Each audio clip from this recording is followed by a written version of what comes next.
Nous parlons souvent de nos besoins. Avons-nous conscience des besoins de Dieu, de l'objectif spécial qu'il cherche à atteindre à ce tournant de l'histoire qui est pour nous la dernière heure? Nos yeux sont-ils ouverts à cette perspective-là? Ce n'est pas tout d'en entendre parler, de l'entendre dire et répéter. Notre esprit s'est-il ouvert enfin à la réalité des choses? Est-ce que nous y sommes?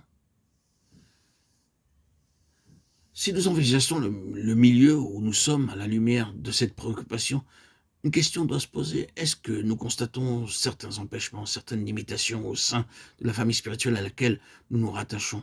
Est-ce qu'il nous paraît que le Seigneur est à l'étroit dans ce cercle-là, que ses intérêts y sont en souffrance? Le fond de notre pensée est-il que la cause de Dieu prendrait un nouvel essor si seulement certains problèmes pouvaient trouver leur solution?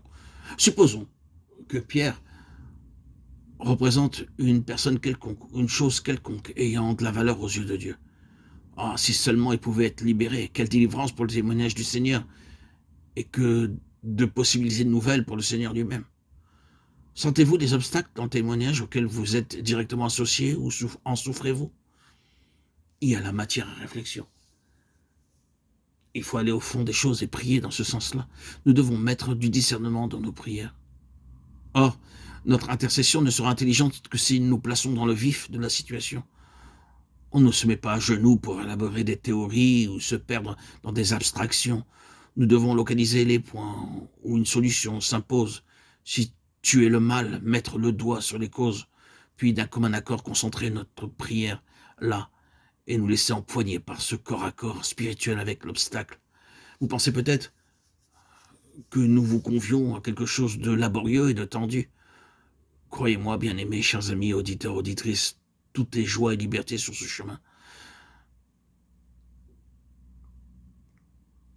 Gardons-nous de jeter la pierre à leur manque de foi, à toutes ces assemblées, avant de voir s'il n'y a pas quelque chose à leur décharge. Pourquoi, par exemple, le Seigneur n'aurait-il pas, dans un cas particulier comme dans beaucoup d'autres, fait au-delà de ce que l'Église avait demandé et pensé? Qui sait si leurs préoccupations et leurs prières ne s'étaient pas cristallisées autour du procès qui allait s'ouvrir, demandant simplement à Dieu l'acquittement de l'apôtre Pierre?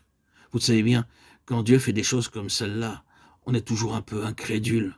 On a peine à croire à la vérité quand elle est trop éblouissante. Ne savons-nous pas par expérience? Nous est-il pas arrivé d'implorer Dieu sans répit pour qu'il fasse une certaine chose, et quand il l'a faite, nous nous frottons les yeux pour bien voir si c'est vrai? N'en est-il pas ainsi? Ah, mes frères, c'est de cela que le Seigneur a besoin, d'une poignée d'hommes et de femmes qui soient libres spirituellement, désaffranchis du Seigneur, délivrés de toute entrave, de toute attache avec les systèmes de ce monde, capables d'attester que sa souveraineté s'est exercée en leur faveur pour leur ouvrir la voie, et qui peuvent dire, je sais maintenant que c'est le Seigneur qui a fait cela. Personne d'autre n'aurait pu le faire, c'est lui qui l'a fait, c'est lui qui m'a tiré de là. Nous en avons besoin de ces hommes-là qui prennent cette attitude et qui peuvent rendre témoignage à une œuvre magnifique d'émancipation que le Seigneur a accomplie pour eux. De même pour ce qui concerne le ministère.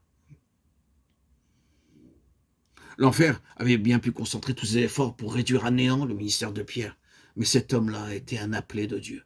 Et parce qu'il était un appelé de Dieu, Dieu se mit en mouvement, s'interposa et délivra son serviteur.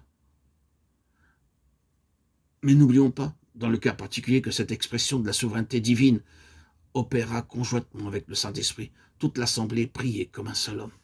Le voilà notre ministère, le voilà notre privilège, mais la voilà aussi notre responsabilité.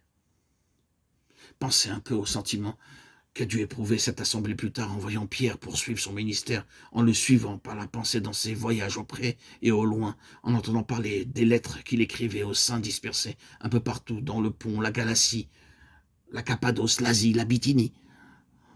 Le Seigneur s'est servi de nous, pouvait-il dire, pour libérer ce ministère, pour le rendre possible. Quelle perte pour l'Église si le Saint-Esprit ne nous avait pas conduits à prier ou si nous n'avions pas obéi à un appel qui est le sien. Obéir à son appel, être à l'écoute. Ce ministère mondial de l'apôtre Paul et de l'apôtre Pierre qui a dépassé déjà de près plus de 2000 ans. le cadre de leur vie terrestre. Qui sait à quelle somme de prières nous le devons, et combien de fois il a fallu pour en assurer la continuité que le Saint-Esprit intervint dans la vie de prière du peuple de Dieu. Or, les mêmes forces sont à l'œuvre aujourd'hui. Et ce qu'il nous faut obtenir à tout prix, c'est la voie libre pour le ministère dont le peuple de Dieu a besoin, la destruction des limitations qui lui sont imposées par l'ennemi. Je vous en prie, bien-aimés, chers amis auditeurs, auditrices, prenez la chose à cœur. Si vous demandez à Dieu, il ne manquera pas de vous employer dans ce sens.